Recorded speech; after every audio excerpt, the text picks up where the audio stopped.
Good evening everyone. मैं पूजा आप सभी का स्वागत करती हूँ सिलेक्शन अड्डा में। कैसे हैं आप सभी लोग? उम्मीद है कि आप सभी एकदम बढ़िया होंगे। तो आज की क्लास हमारी होने वाली है हिंदी व्याकरण पर। हिंदी व्याकरण की अगर मैं बात करूं, जो आपके अलग अलग एग्जाम होते हैं जहां पर आपकी हिंदी व्याकरण पूछी जाती है, तो उन सभी एग्जाम्स को ध्यान में रखते हुए हमारी ये सभी जो है हिंदी व्याकरण की क्लासेस होती हैं। इसके साथ साथ अगर मैं यूजीसी नेट की बात करूं, क्योंकि कई बच्चों का ये कहना होता है कि मैम यूजीसी नेट में तो ये ज्यादा पूछा ही नहीं जाता है ना, तो यूजीसी नेट की अगर मैं बात करूं, जो आपका यूनिट फर्स्ट है, यूनिट फर्स्ट में कुछ व्याकरण के टॉपिक दिए हुए हैं आप लोगों के, ठीक है। तो वहां पर जैसे क्वेश्चन आप लोगों के यूजीसी नेट पे पूछे जाते हैं, तो वो सारी चीजें जो है आपकी यहाँ से कवर हो जाएंगी। इसके अलावा जो आपका यूजीसी नेट में जो बोलियां वगैरह है, जो भाषाएं हैं, वो बाकी की चीजें मैं आपको यहीं पर करवा दूंगी। तो जो विद्यार्थी यूजीसी नेट वाले हैं उनको परेशान नहीं होना है, सारी चीजें जो है हमारी यहाँ पर इसी यूट्यूब चैनल पर करवाई जाएंगी, ठीक है। तो हिंदी वर्णमाला की अगर मैं हिंदी व्याकरण की अगर हम बात करें, तो आज जो हमारी क्लास होने वाली है हिंदी वर्णमाला पर क्लास होने वाली है। पहली जो हमारी क्लास हुई थी, पहली क्लास में मैंने आप लोगों को बताया था हिंदी का सामान्य परिचय, हिंदी की उत्पत्ति कैसे हुई है, हिंदी भाषा का विकास क्रम क्या है, ये सारी चीजें मैंने आप लोगों को पहली क्लास में बताई थी, ठीक है। और मुझे ये उम्मीद है, मैं मान करके ये चल रही हूँ कि आप लोगों को हमारी जो क्लासेस हो चुकी हैं उन पर किसी को कोई भी डाउट नहीं होगा। अगर फिर भी आप लोगों को किसी को कोई भी डाउट रहता भी है, तो आप लोग जो है कमेंट बॉक्स में भी पूछ सकते हैं, ठीक है। तो वहां पर भी आप लोगों को रिप्लाई कर दिया जाएगा। देखिए, अब बात आती है यहाँ पर हिंदी वर्णमाला की। जब आप हिंदी वर्णमाला की हम बात करते हैं, तो दो चीजें यहाँ पर आप देखते हैं। एक तो आप पढ़ते हैं स्वर, और एक जो है आप यहाँ पर पढ़ते हैं व्यंजन, ठीक है। अब कई बार आप लोग से ये पूछा जाता है कि हिंदी वर्णमाला आखिर कहते किसे हैं? तो हिंदी भाषा में जो है वर्णों की व्यवस्थित समूह को ही क्या कहा गया है? हिंदी वर्णमाला कहा गया है। वर्णों का जो व्यवस्थित समूह होता है उसको क्या कहा गया है? अब आपके वर्ण क्या हुए, जैसे आपने ये सब जो आपने जो स्वर लिखे और जो व्यंजन लिखे, ठीक है, तो वर्णों के व्यवस्थित समूह को ही क्या कहा जाता है? वर्णमाला कहा जाता है। इस चीज का आपको ध्यान देना है। अब जब आप वर्णमाला पढ़ते हैं, वर्णमाला में जो है आप वर्णमाला की जो संख्या है या फिर जो है इनके अक्षरों की बात करें, तो अलग अलग जो है, कहीं पर आप 44, कहीं पर 33, कहीं पर जो है 52, हर तरीके से जो है अलग अलग यहाँ पर सारी चीजें मैं आपको बताऊंगी कि 33 संख्या क्यों होती है, 44 संख्या क्यों होती है, और 52 कितने संख्या क्यों होती है। तो ये सारी चीजें मैं यहाँ पर आपको बताऊंगी, ठीक है। अब देखिए, अगर आपसे कई बार ये पूछा जाता है, जब आप हिंदी वर्णमाला पढ़ते हैं, तो हिंदी वर्णमाला में आपसे क्या पूछा जाता है कि कुल वर्णों की संख्या आपसे पूछी जाती है, ठीक है। क्या पूछा जाता है? कुल वर्णों की संख्या पूछी जाती है। अगर कुल वर्णों की संख्या आपसे पूछा जाए, तो 52 संख्या बताना है हिंदी वर्णमाला में कुल वर्णों की संख्या, ठीक है, जिसमें से आपके 11 स्वर होते हैं, 2 अयोगवाय ध्वनियां होती हैं जो कि अंग और आहा, और 33 आपके व्यंजन होते हैं, ठीक है। अब ये 33 व्यंजन आपके कौन कौन से होते हैं? का से लेकर के हा तक जो है आपके ये 33 जो है आपके व्यंजन होते हैं, ठीक है। अब यहाँ पर कहने का मतलब यह है, आप कहेंगे कि हमारे जो व्यंजन होते हैं वो ज्ञानी तक होते हैं, है ना, तो वो 4 जो है आपके, देखे जो आपके व्यंजन है ना, का से लेकर के जो है आपका, का से लेकर के जो है मा तक, यानी कि ये आपके कौन से स्पर्श व्यंजन है, ठीक है। 5 की संख्या में इनकी जो है 25 संख्या होती है, जिनको वर्गीय व्यंजन भी कहा जाता है। तो 5 वर्गों में जो है 5 की संख्या में आपके वर्गीय व्यंजन बटे हुए होते हैं। इसके अलावा 4 आपके जो है अंतस्थ व्यंजन है, 4 आपके जो है अंतस्थ व्यंजन है, और 4 आपके जो है ऊष्म व्यंजन है, ठीक है। 4 आपके कौन है? उसमें व्यंजन है। अब इनकी जब आप संख्या काउंट करेंगे, स्पर्श व्यंजन आपके कितने हो गए? 25 हो गए। 4 आपके जो है कौन से हो गए? 4 जो है आपके अंतस्थ व्यंजन हो गए, और 4 जो है आपके क्या हो गए? 4 आपके उसमें व्यंजन हो गए। तो इन सभी की संख्या कितनी हो जाती है? 33 हो जाती है। इसी वजह से हिंदी वर्णमाला में कुल वर्णों की जो संख्या है, स्वर और व्यंजनों को मिलाकर के अगर हम बात करें, तो स्वर और व्यंजनों को मिलाकर के हिंदी वर्णमाला की 52 संख्या होती है। इस चीज पर आप लोगों को कंफ्यूज नहीं होना है, ठीक है। अब हम यहाँ पर जो घेरा स्वर होते हैं, अब देखिए स्वरों की अगर हम बात करते हैं, आज मैं पूरी क्लास में आप लोगों को स्वर ही पढ़ाने वाली हूँ। व्यंजन की जो हमारी क्लास होगी वो कल क्लास होगी, ठीक है। अब जब स्वरों में जो है 5 भेद होते हैं, इनमें से अलग अलग तरीके से आपसे क्वेश्चन पूछे जाते हैं, तो वो सारी चीजें मैं यहाँ पर बताने वाली हूँ। अब कई बार आपसे क्वेश्चन पूछा जाता है कि हिंदी में कुल स्वरों की संख्या कितनी होती है, ये आप लोगों से क्वेश्चन पूछा जाता है। तो हिंदी में स्वरों की संख्या, हिंदी में कुल स्वरों की संख्या पूछा जाए तो संख्या कितनी होती है, 11 होती है, ठीक है। इसके अलावा अगर आपसे ये पूछा जाए कि मात्रा के आधार पर स्वरों की संख्या कितनी होती है, तो मात्रा के आधार पर आपके 10 स्वर होते हैं, ठीक है, जो कि अभी आगे मैं आपको बताने वाली हूँ। 2 आपकी अयोगवाय ध्वनियां होती है, जो आप स्वरों में ही जो है यहाँ पे अंग और आहा, जो 2 अयोगवाय ध्वनियां लास्ट में पढ़ते हैं ना, ये जो है 2 आपकी अयोगवाय ध्वनियां होती हैं। तो 13 जो है आपके ये हो गए और 33 जो है आपके ये हो गए। जब आप इनको काउंट करेंगे, 2 जो है आपके उच्छिष्ट व्यंजन हो गए, जिसको डा और ढा, और 4 जो है आपके संयुक्त व्यंजन हो गए, छात्रा, ज्ञ और टी, ठीक है। इन सभी को मिलाकर के इनकी जो संख्या होती है कितनी होती है, हमारे कुल वर्णों की जो संख्या है 52 होती है, ठीक है। अब यहाँ पर अगर हम बात करें, जब हमारी वर्णमाला की शुरुआत होती है, वर्णमाला की शुरुआत में हम सबसे पहले क्या पढ़ते हैं, स्वर पढ़ते हैं। अब जब हम स्वर पढ़ते हैं तो सबसे पहले जो है स्वर वर्ण और बाद में जो है आपके व्यंजन वर्ण आते हैं, जो कि अलग अलग प्रकार से जो है हिंदी वर्णमाला की जो है संख्या दी हुई है। अब देखिए यहाँ पर जैसे मैंने आपको स्टार्टिंग में बताया कि कहीं पर 44, कहीं पर 33, कहीं पर 52, इस तरीके से कहीं पर जो है 59 भी आप पढ़ेंगे, तो अब वहां पर जो है आप लोग कंफ्यूज हो जाते हैं कि आखिर ये संख्या जो है अलग अलग किस तरीके से क्यों दी हुई है।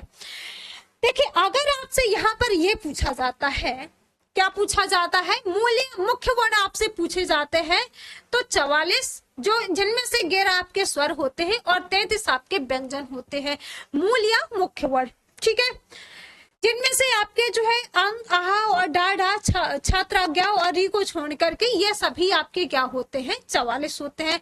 उच्चारण स्थान के आधार पर अगर आपसे पूछा जाता है तो इनकी वर्णों की संख्या कितनी होती है, कुल 45 होती है, जो कि आपके 10 स्वर होते हैं और 35 आपके व्यंजन होते हैं, ठीक है।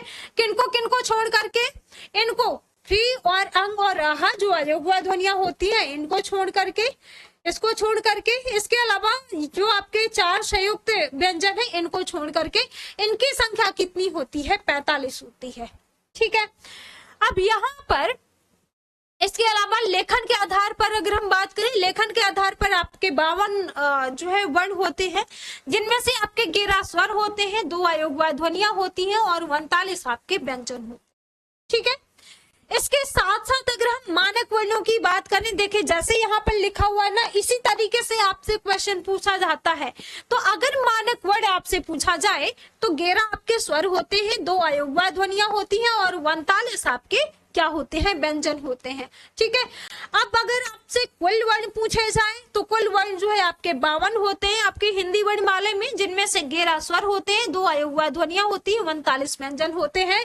इस चीज को जरूर आपको नहीं भूलना है, ये बहुत आपके लिए महत्वपूर्ण है, ठीक है, क्योंकि इन्हीं में से आपसे घुमा घुमा करके क्वेश्चन पूछा जाता है, कहीं पर 44, कहीं पर 45, कहीं पर 52।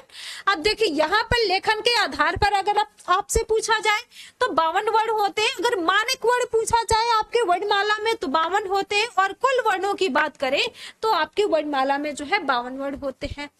अब 52, 44, 45 कौन कौन से होते हैं, तो इसको भी मैं आपको आगे बताऊंगी। ये हमारा टॉपिक काफी लंबा चलने वाला है हिंदी वर्णमाला में, और हमारी पूरी यही कोशिश रहेगी कि आप लोगों का जितनी भी वर्णमाला में जो टॉपिक, जो चीजें हैं, कहीं कोई भी टॉपिक आप लोगों का कोई भी चीज जो है आपकी छूटने ना पाए, ठीक है। तो ये हमारा मानना रहेगा, तो सारी चीजें जो है मैं कवर करते हुए चलूंगी।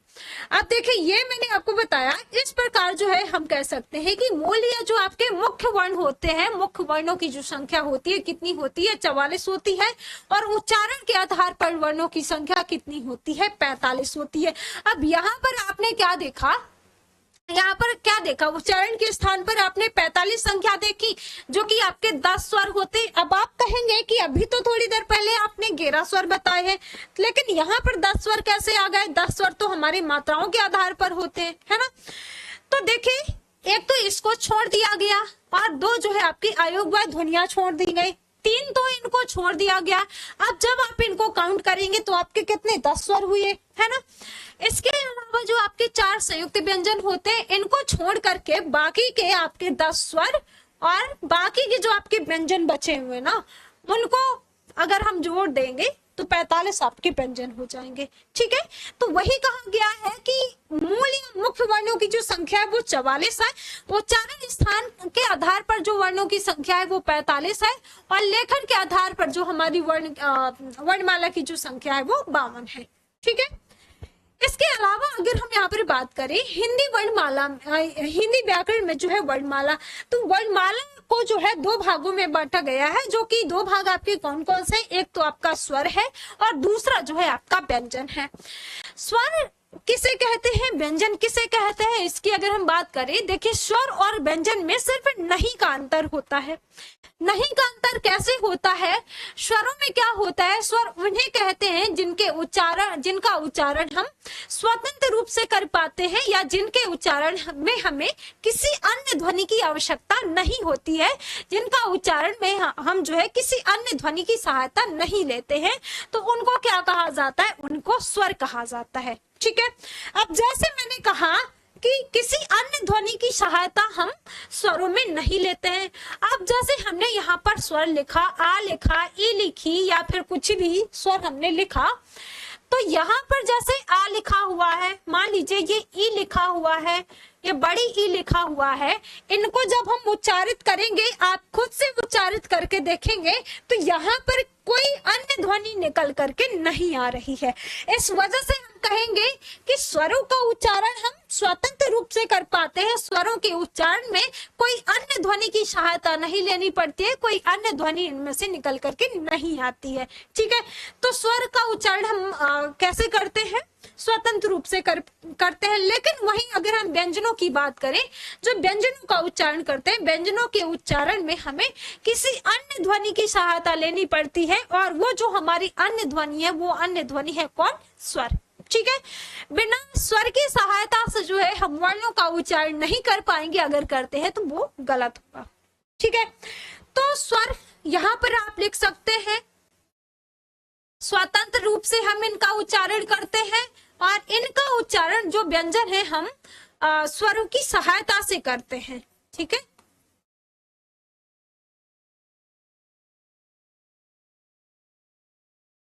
स्वरों की सहायता से हम व्यंजनों का उच्चारण करते हैं, इस चीज को आपको ध्यान देना है। अब जब आप स्वर पढ़ते हैं तो मात्रा के आधार पर अगर आपसे पूछा जाता है इसकी संख्या, तो मात्रा के आधार पर 10 स्वर होते हैं। मूल रूप से अगर आपसे स्वर पूछे जाते हैं तो मूल रूप से जो है आपके 11 स्वर होते हैं, इस चीज को भी आपको ध्यान देना है। ठीक है, अब यहाँ पर जो है हिंदी वर्णमाला के अगर हम विभाजन की बात करते हैं, तो हिंदी वर्णमाला के वर्णों को जो है हिंदी व्याकरण में 3 भागों में बांटा गया है। अब 3 भाग कौन कौन से हैं? 2 तो मैंने आपको बता दिए, एक तो आपका स्वर हो गया और एक जो है आपका व्यंजन हो गया। तीसरा आपका कौन सा है? अयोग्य ध्वनियां। अब आप कहेंगे कि अयोग्य ध्वनियां कौन सी हैं? जब आप स्वर पढ़ते हैं तो स्वरों में जो है आपका जो अंग और आहा पढ़ते हैं, अंग और आहा पढ़ते हैं, इन्हीं को क्या कहा जाता है? अयोग्य ध्वनियां कहा जाता है। 2 हमारी अयोग्य ध्वनियां होती हैं। ठीक है, अब ये सारी चीजें हम देखेंगे। सबसे पहले आज की हमें क्लास में क्या पढ़ना है? स्वर पढ़ना है। स्वर सिंपल सा, इतनी जो लंबी परिभाषा दी हुई है इस पर जो है आप लोगों को नहीं जाना है। ठीक है, सिंपल सा आपको ये याद रखना है कि स्वरों याद रखने के लिए देखिए कई बार ऐसा होता है कि आप लोगों से पूछा जाता है कि स्वर किसे कहते हैं, व्यंजन किसे कहते हैं। ठीक है, 1 मिनट, चलिए, मुझे लगा कि कैमरा चालू नहीं है। तो स्वर जो है किसे कहते हैं? जिन वर्णों का उच्चारण जो है हमें जिन वर्णों के उच्चारण में हमें जो है किसी अन्य ध्वनि की सहायता नहीं लेनी पड़ती है, या फिर हम कहें कि स्वरों के उच्चारण में स्वरों का जो उच्चारण है हम स्वतंत्र रूप से कर सकते हैं, जिन वर्णों का उच्चारण हम स्वतंत्र रूप से या फिर जो है बिना रुकावट या बिना अवरोध के करते हैं, वही आपके क्या कहलाते हैं, स्वर कहलाते हैं। लेकिन जो आपके व्यंजन होते हैं, व्यंजनों के उच्चारण में सहायक होते हैं आपके स्वर, ठीक है। और हिंदी वर्णमाला में जो स्वर होते हैं ना, आपके स्वरों की संख्या कितनी होती है? कुल 11 होती है। अब 11 आपकी संख्या कौन कौन सी होती है? ये जो आपके स्वर दिए हुए हैं ना, ये कुल मिलाकर के आपके कितने हैं? 11 स्वर है, आप इनको काउंट कर सकते हैं। तो आ ई उ री ए आई ओ औ, ये सभी के सभी हिंदी वर्णमाला में जो आपकी स्वरों की संख्या होती है कितनी होती है? 11 होती है। अब इनमें से आपसे अलग अलग तरीके से क्वेश्चन पूछा जा सकता है, कुल वर्णों की संख्या या हिंदी वर्णमाला में संख्या। अब कई लोगों के दिमाग में ये विचार आएगा कि हमने तो 13 स्वर पढ़े हैं, तो 13 स्वर जो आप लोगों ने पढ़ा है ना, तो अगर आपसे ये पूछा जाता है कि संस्कृत में वर्णों की संख्या कितनी होती है, तो तब आप बताएंगे 13 स्वर होते हैं, ठीक है। लेकिन यहाँ पर जो आपकी हिंदी वर्णमाला की बात चल रही है, तो हिंदी वर्णमाला में आपके कितने स्वर होते हैं? 11 स्वर होते हैं। और इन 11 स्वरों को आपको क्या करना है? याद रखना है। पहले स्वरों की संख्या जो है 13 थी, क्योंकि आयोग व ध्वनियां थी आपकी अंग और आह, जो कि इसी में थी, ठीक है। तो अब जो आपकी स्वरों की संख्या है वो कितनी है? 11 है। हिंदी वर्णमाला में अगर हम बात करें, सबसे पहले मात्रा के आधार पर स्वरों की संख्या कितनी होती है? तो मात्रा के आधार पर स्वरों की संख्या कितनी होती है? 10 होती है। इस चीज को यहाँ पर ध्यान देना है, बहुत आसान तरीके से यहाँ पर लिखा हुआ है, और मुझे उम्मीद है कि आप लोगों को किसी को कोई भी डाउट नहीं होगा। बाकी इसकी पीडीएफ भी आप लोगों को मिल जाएगी, ठीक है। अब देखिए, जैसे मैंने यहाँ पर बताया कि हिंदी वर्णमाला में मात्रा के आधार पर जो हम मात्रा लगाते हैं ना, मात्रा के आधार पर जो है जो स्वरों की संख्या होती है 10 होती है। अब ये जो आप जो आ होता है ना, जो छोटा आ होता है, अब आप कहेंगे कि कुल वर्णों की संख्या तो 11 होती है, लेकिन मात्रा के आधार पर स्वरों की संख्या 10 कैसे हो गई? तो ये जो आपका छोटा आ होता है ना, इस छोटे आ की कोई मात्रा नहीं होती है। अब जैसे मान लीजिए कि हम कोई भी चीज लिखते हैं, ठीक है, तो हम छोटे आ की मात्रा नहीं लगाते ना, छोटे आ की हम मात्रा लगाएंगे तो कैसे लगाएंगे, है ना। तो छोटे आ की कोई मात्रा नहीं होती है, बल्कि जो आपका बड़ा आ है, बड़े आ की मात्रा होती है। एक डंडा जो है होता है, छोटी ई की जो है ये बगल से जो टोपी लगा दी जाती है, छोटे ई की मात्रा होती है। बड़ी ई की जो है ये बगल से ऐसे टोपी लगा दी जाती है, बड़े ई की मात्रा। छोटा ऊ की मात्रा जो है नीचे से, और बड़ा ऊ की मात्रा जो इस तरीके से लगाई जाती है। री की मात्रा जो है आपकी ये है। कई लोगों के मन में जो है ये विचार आता है कि आखिर री जो है हम इसमें स्वरों में पढ़ते हैं, लेकिन री की मात्रा कहाँ पर लगाई जाती है ना। तो जैसे गृह हो गया, कुछ ऐसे शब्द हम लिखते हैं, गृह हो गया, जैसे कृपा हो गया, तो ये जो यहाँ पर ये जो मात्रा यहाँ पर लगाई गई है ना, ये नीचे जो मात्रा लगाई गई है, यही है आपकी इस री की मात्रा, ठीक है।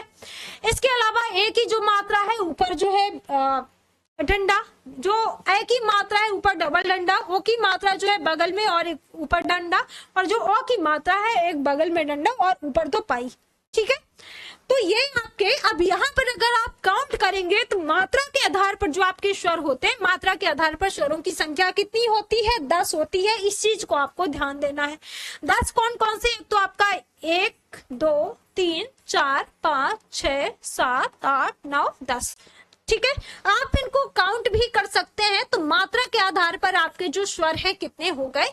मात्रा के आधार पर स्वरों की संख्या 10 हो गई, ठीक है। इसके अलावा आप यहाँ पर देखिए, 2 तरीके से क्वेश्चन पूछा जाता है, जो कि ध्यान देना है आपको। अब आपसे ये पूछा जाता है कि स्वरों का वर्गीकरण, जब हम स्वरों का वर्गीकरण करते हैं, आगे आप पढ़ेंगे, दीर्घ स्वर पढ़ेंगे, ठीक है, लघु स्वर पढ़ेंगे, प्लुत स्वर पढ़ेंगे, ठीक है, ये सारी वृत्ताकार स्वर, अवृत्ताकार स्वर, ये सारी चीजें जो आप पढ़ते हैं ना, तो जब हम स्वरों का जो वर्गीकरण करेंगे, स्वरों का वर्गीकरण हम पांच आधार पर जो है, स्वरों के वर्गीकरण के आधार पर 5 भेद होते हैं। अब इन 5 भेदों में से अगर हम बात करें, देखिए 5 भेदों में से जो आपका पहला होता है उच्चारण अवधि के आधार पर। उच्चारण अवधि के आधार पर अगर हम बात करें तो स्वरों के जो है 2 भेद होते हैं हिंदी में, ध्यान देना है। अगर संस्कृत में पूछा जाए तो संस्कृत में एक और आप लोगों ने पढ़ा होगा, प्लुत स्वर पढ़ा होगा, ठीक है। तो यहाँ पर बात चल रही है हिंदी की, इस वजह से उच्चारण अवधि के आधार पर जो आपके स्वर होते हैं, स्वरों के 2 भेद होते हैं, एक तो आपका लघु स्वर होता है और दूसरा जो है आपका दीर्घ स्वर होता है, ठीक है। इसके अलावा अगर हम बात करें, दूसरा है आपका ओष्ठाकृति के आधार पर। ओष्ठाकृति के आधार पर आपके दो भाग होते हैं, 2 भेद होते हैं, एक तो आपका वृत्ताकार स्वर और दूसरा जो है आपका आवृत्ताकार स्वर, ठीक है। तीसरा है आपका जीवा की क्रियाशीलता के आधार पर। जीव की क्रियाशीलता के आधार पर स्वरों के कितने भेद होते हैं? तो 3 भेद होते हैं, एक तो आपका अग्र स्वर हो गया, मध्य स्वर हो गया और पश्च स्वर हो गया, ठीक है। मुखाकृति के आधार पर अगर हम बात करें तो आपके 4 भेद होते हैं, एक तो आपका समृत स्वर हो गया, अर्ध समृत स्वर हो गया, विव्रत स्वर हो गया और अर्ध विव्रत स्वर हो गया। लास्ट है आपका 5वां नासिका के आधार पर। नासिका के आधार पर जो है आप लोगों के स्वरों के 2 भेद होते हैं, एक तो आपका हो गया निनुनासिक और दूसरा जो है आपका हो गया कौन सा? अनुनासिक, ठीक है। जो आपका अनुनासिक और निनुनासिक है तो ये आपके किसके आधार पर? नासिका के आधार पर है, इस चीज को आपको ध्यान देना है। अब यहाँ पर हम क्या करते हैं कि सबसे पहले जब हम उच्चारण स्थान के आधार पर बात करते हैं, जो स्वरों के भेद है, तो उच्चारण स्थान के आधार पर मैंने आपको क्या बताया कि 2 भेद होते हैं। अब ये 2 भेद कौन कौन से होते हैं? कई बार इनमें से आपसे पूछा जाता है कि लघु स्वर आपका कौन सा है, दीर्घ स्वर आपका कौन सा है ना। तो सबसे पहले आपका कौन सा है? लघु स्वर। लघु स्वर किसे कहते हैं? जिनके उच्चारण में, देखिए लघु का मतलब क्या होता है? छोटा, ठीक है। लघु का मतलब क्या होता है? छोटा। तो लघु का मतलब यहाँ पर छोटा होता है, इसका मतलब यहाँ पर आपको समझ जाना है कि जिनके उच्चारण में कम समय लगता है, अर्थात हम ये कह सकते हैं कि कम समय का, एक मात्रा का समय लगता है, उसे क्या कहते हैं? उसे जो है हम लघु स्वर कहते हैं। लघु स्वरों की जो संख्या है कितनी होती है? 4 इनकी संख्या होती है। अब 4 इनकी संख्या कौन कौन सी? एक तो छोटा आ हो गया, छोटी ई हो गई, छोटा ऊ हो गया और री हो गया। ये सबके सब क्या है? लघु है, छोटे छोटे आपके स्वर यहाँ पर दिए हुए, ठीक है। तो एक तो आपसे यहाँ पर क्वेश्चन लघु स्वर से पूछा जाएगा, एक मात्रिक स्वर आपका कौन सा है, या लघु स्वरों की संख्या कितनी होती है, एक मात्रिक स्वरों की संख्या कितनी होती है, ठीक है। तो लघु स्वर आपकी संख्या में 4 होते हैं। इनको क्या कहा जाता है? इनको जो है मूल स्वर भी कहा जाता है, ह्रस्व स्वर भी कहा जाता है, एक मात्रिक स्वर भी कहा जाता है। तो ये आपके लिए महत्वपूर्ण है, आपको ध्यान देना है, ठीक है। इसके अलावा दूसरा आता है आपका दीर्घ स्वर। दीर्घ स्वर में अगर हम बात करते हैं, दीर्घ का मतलब होता है बड़ा। अब यहाँ पर जैसे आपने देखा कि जो आपका लघु स्वर होता है ना, तो लघु स्वर में क्या होता है कि एक मात्रा का समय लगता है, लेकिन जो आपका दीर्घ स्वर होगा, यहाँ पर जितने भी स्वर आएंगे ना, आपके दीर्घ वाले स्वर आएंगे, ठीक है। तो ये वे वर्ण होते हैं जिनके उच्चारण में लघु स्वर की तुलना में अगर हम बात करें तो दोगुना समय लगता है, अर्थात 2 मात्रा का समय लगता है, ठीक है। अर्थात हम ये कह सकते हैं कि 2 मात्रा का समय लगता है, उसे क्या कहा जाता है? दीर्घ स्वर कहा जाता है। अब जो आपके दीर्घ स्वर होते हैं, दीर्घ स्वरों की संख्या कितनी होती है? 7 होती है। दीर्घ स्वरों की संख्या कितनी होती है? 7 होती है। 3 जो है आपके ये आ ई उ, जिनको क्या कहा जाता है? सजाती स्वर कहा जाता है। इस चीज को भी आप लोगों को ध्यान देना है। आ ई उ को जो है क्या कहा जाता है? सजाती स्वर कहा जाता है। और सजाती स्वर क्यों कहा जाता है इनको? क्योंकि एक ही जो है जाति के स्वरों से मिलकर के बने जो आपके स्वर है, कौन? 3 है। एक तो बड़ा आ है, बड़ी ई है और बड़ा उ है, ठीक है। तो एक ही जाति के स्वरों से मिलकर के जो स्वर बने हैं उनको क्या कहा जाता है? सजाती स्वर कहा जाता है। और जो आपके ये 4 है, ए आई ओ औ है, इनको क्या कहा जाता है? इनको जो है विजाती स्वर कहा जाता है। विजाती स्वर इनको क्यों कहा जाता है? क्योंकि ये अलग अलग जाति के स्वरों से मिलकर के बने हुए हैं, ठीक है। ये अलग अलग जाति के स्वरों से मिलकर के बने हुए हैं, इस वजह से इनको विजातीय स्वर भी कहा जाता है। तो इस चीज का भी ध्यान रखना है आप लोगों को, और इतने में मुझे उम्मीद है कि आप लोगों को किसी को कोई भी डाउट नहीं होगा, ठीक है। इसके अलावा आगे हम बढ़े, देखिए यहाँ पर एक चीज मैं आपको बताना चाहूंगी वरना आप कंफ्यूज हो जाएंगे। मैंने आपको क्या बताया कि इनको सजाती और विजाती क्यों कहा जाता है। टोटल को संख्या याद रखना है, दीर्घ स्वरों की संख्या 7 होती है। 7 आपके ये आपके 7 स्वर होते हैं, और जो आपके 3 आ ई उ जो आपके स्वर होते हैं इनको सजाती स्वर कहा जाता है, क्योंकि ये एक ही जाति के स्वरों से मिलकर के बने हैं। और जो ए आई ओ औ है इनको विजाती स्वर कहा जाता है, क्योंकि ये जो है अलग अलग जाति के स्वरों से मिलकर के बने हुए हैं। अब मेरा कहने का मतलब यहाँ पर ये है, जैसे हम कलर चेंज कर लेते हैं, जैसे हम यहाँ पर एक ही जाति के स्वर हैं आपके, छोटा आ प्लस छोटा आ मिलाकर के क्या बनता है आपका बड़ा आ बनता है। छोटी ई प्लस छोटी ई मिलाकर के क्या बनता है आपका बड़ी ई बनती है। छोटा ऊ प्लस छोटा ऊ मिलाकर के क्या बनता है आपका बड़ा ऊ बनता है। तो ये आपके एक ही जाति के स्वरों से मिलकर के बने हैं। एक ही जाति के स्वरों से मिलकर के जो स्वर आपके बने होते हैं उनको क्या कहा जाता है, सजाती स्वर कहा जाता है। और जो अलग अलग जाति के, अब जैसे ए आई ओ औ यहाँ पर दिया हुआ है, तो ए की अगर हम बात करें तो ए जो है आपका किससे किससे मिलकर के बना हुआ है। एक तो आपका छोटा आ या फिर जो है बड़ा आ, छोटा आ या बड़ा आ प्लस छोटी ई या फिर जो है बड़ी, छोटी ई या बड़ी मिलाकर के क्या बनता है आपका ए बनता है, ठीक है। इसके अलावा अब देखिए यहाँ पर ऐसा तो नहीं है जैसे यहाँ पर छोटा आ प्लस छोटा आ मिलाकर के आपका बड़ा आ बना था, छोटी ई प्लस छोटी ई मिलाकर के जो आपकी बड़ी बनी थी। तो यहाँ पर जब हम ए बनाते हैं तो छोटा आ या बड़ा आ प्लस छोटी ई या बड़ी ई बना मिलाकर के जो है आपका क्या बनता है ए बनता है, ठीक है। इसी तरीके से अगर हम ए की बात करें तो जो आपका ए बनता है तो ए बनता है आपका छोटा आ या फिर जो है बड़ा आ प्लस ए या आई मिलाकर के जो है आपका क्या बनता है ए बनता है, ठीक है। इसके अलावा अगर हम बात करें जो आपका ओ है, ओ कैसे बनता है आपका छोटा आ या फिर जो है बड़ा आ प्लस छोटा ऊ या फिर जो है बड़ा ऊ मिलाकर के आपका क्या बनता है ओ बनता है, ठीक है। इसी प्रकार से आपका जो औ है औ बनता है आपका छोटा आ या फिर जो है बड़ा आ प्लस ओ या औ मिलाकर के आपका क्या बनता है ओ बनता है। इस तरीके से हम कह सकते हैं कि जो आपके ए आई ओ औ होते हैं ये आपके क्या है विजाती स्वर हैं, क्योंकि अलग अलग स्वरों के मिलने से बने हैं, ठीक है। तो इस चीज को आपको ध्यान देना है। अब अगला जो आपका भाग आता है, दूसरा भाग है आपका ओष्ठाकृति के आधार पर।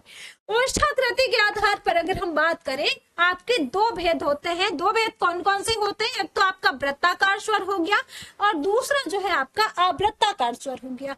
अब यहाँ पर वृत्ताकार और अवृत्ताकार कहने का मतलब ये है जो आपका वृत्ताकार स्वर होते हैं वे स्वर होते हैं जिनके उच्चारण में होंठ वृत्त के समान गोल हो जाते हैं।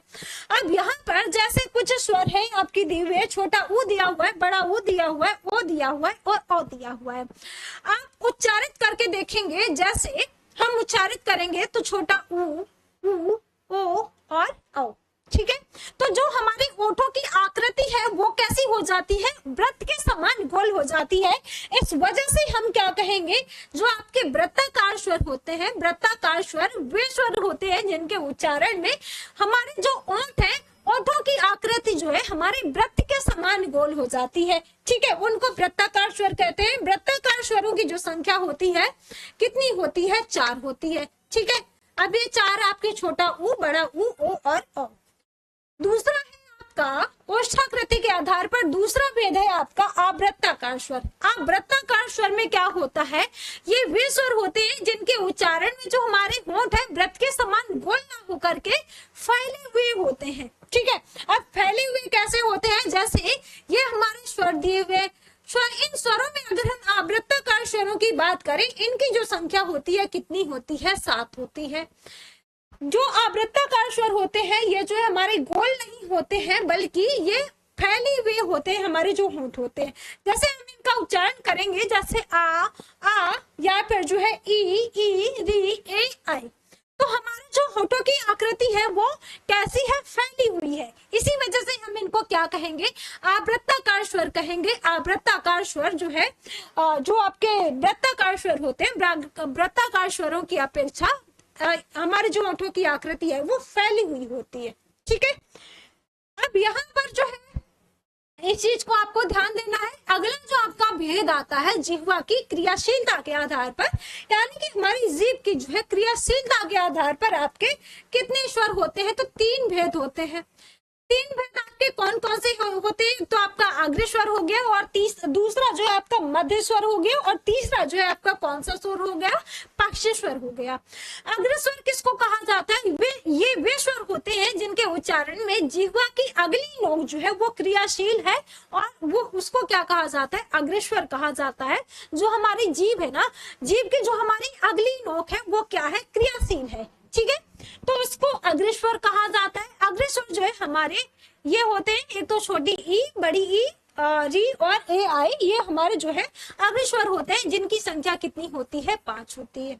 ठीक है, अब बात करें मध्य स्वर। मध्य स्वरों में क्या होता है, ये वे स्वर होते हैं जिनके उच्चारण में जिह्वा का जो मध्य वाला भाग है, जो बीच वाला भाग है, बीच वाला भाग जो है क्या रहता है, क्रियाशील रहता है।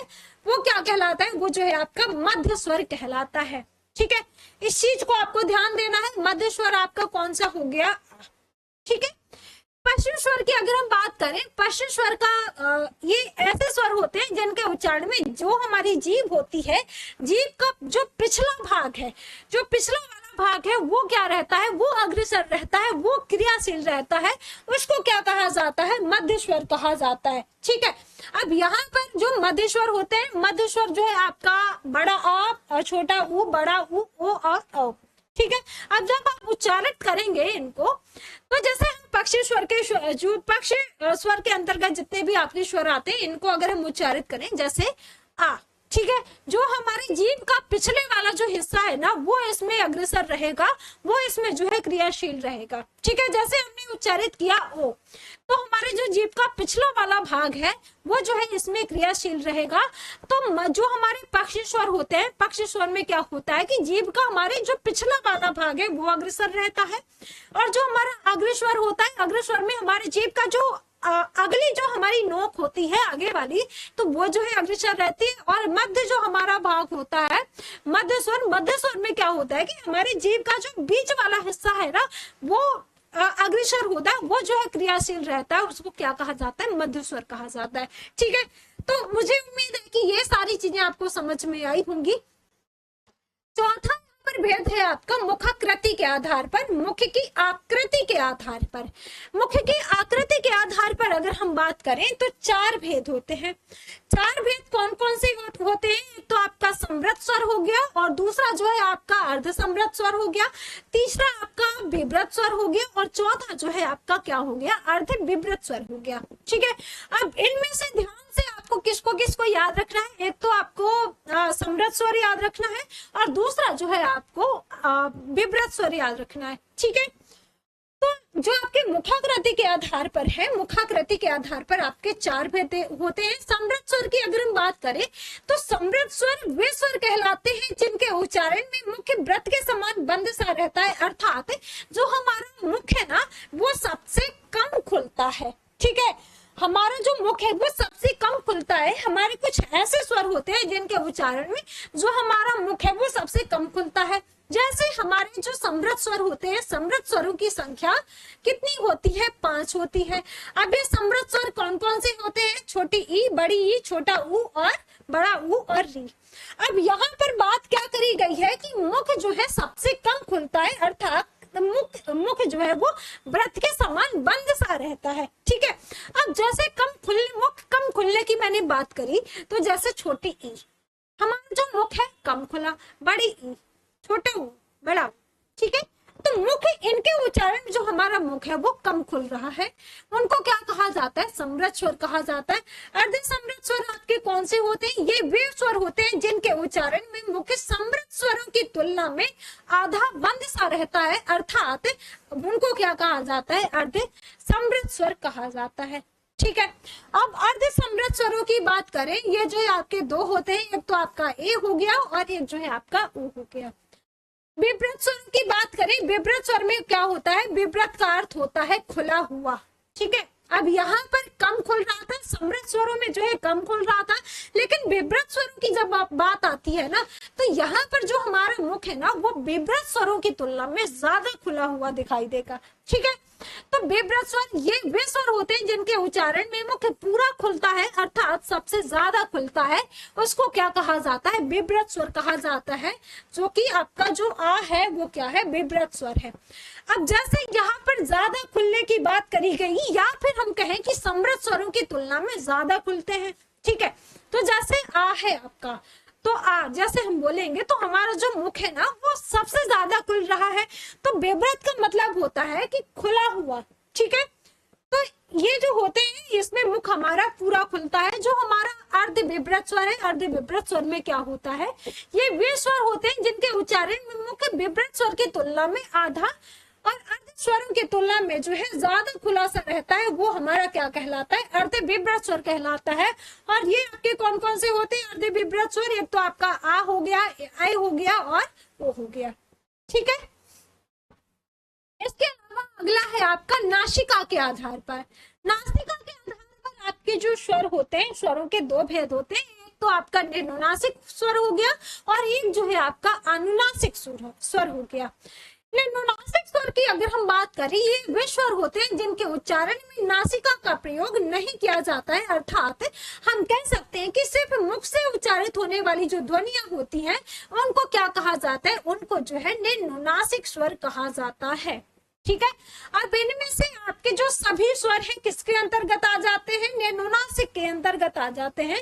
हिंदी में अगर हम स्वरों की बात करें, जैसे मैंने आपको बताया कि 11 स्वर होते हैं, तो सभी के सभी हमारे जो स्वर हैं किसके अंतर्गत आ जाते हैं? निम्नासिक के अंतर्गत आ जाते हैं। ठीक है, दूसरा का अनुनासिक या सानुनासिक स्वर। अनुनासिक को ही जो है क्या कहा जाता है? सानुनासिक स्वर भी कहा जाता है।